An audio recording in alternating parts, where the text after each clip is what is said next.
Xin chào mọi người đã đến với kênh của Bana Phương. Với series này mình sẽ hướng dẫn các bạn cách làm cà phê trứng nha. Công thức của mình là 2 lòng đỏ trứng gà, trứng để nhiệt độ phòng. Nếu các bạn để trứng ở tủ lạnh thì đem trứng ra ngoài khoảng 1 tiếng nhé, không dùng trứng lạnh sẽ bị tanh.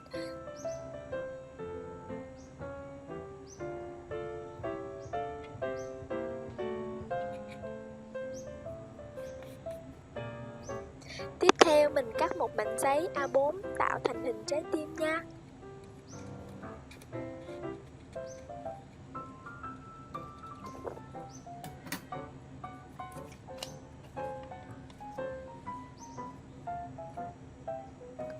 Nguyên liệu kế tiếp là cà phê.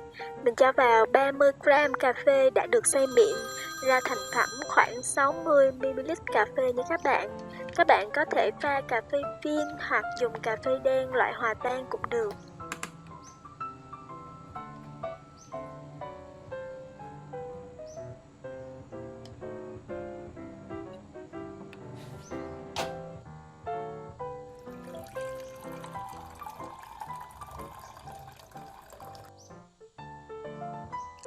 Cho vào 2 đến 3 muỗng sữa đặc có đường vào trong lòng đỏ trứng và đánh đều lên.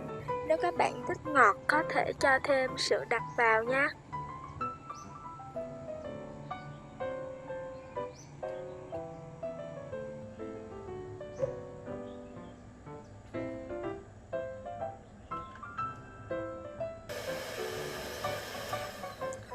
Để trứng không bị tanh, các bạn đổ nước nóng vừa sôi vào trong thau nước và chưng cách thủy hỗn hợp trứng vào thau nước nóng nhé. Trứng sẽ hấp thụ nhiệt độ và ấm nóng. Hiện tại là mình đang sử dụng máy đánh trứng Philips công suất là 300W. Mình đánh tốc độ số 1 trong vòng 5 phút nhé. Trong lúc đánh các bạn nên nhấc và nghiêng nhẹ máy đánh trứng của mình.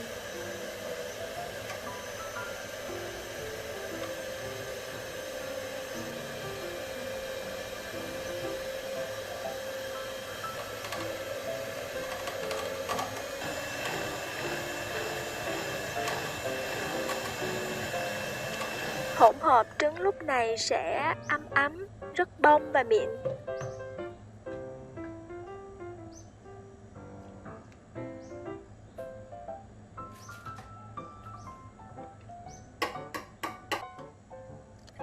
Sau đó các bạn sẽ nghiêng nhẹ ly cà phê và đổ từ từ trứng vào ly cà phê.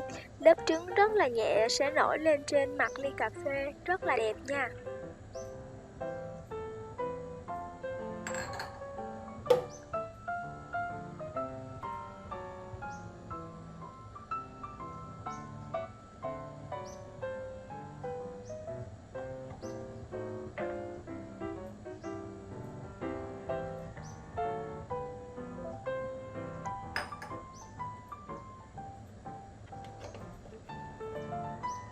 Tiếp sau đó là tới phần trang trí.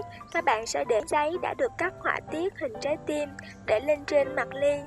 Rây một lớp mỏng bột cacao hoặc là bột sữa Milo lên trên mặt ly.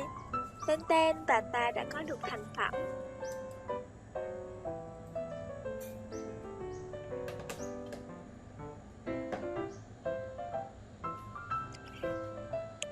Cà phê trứng được uống ấm.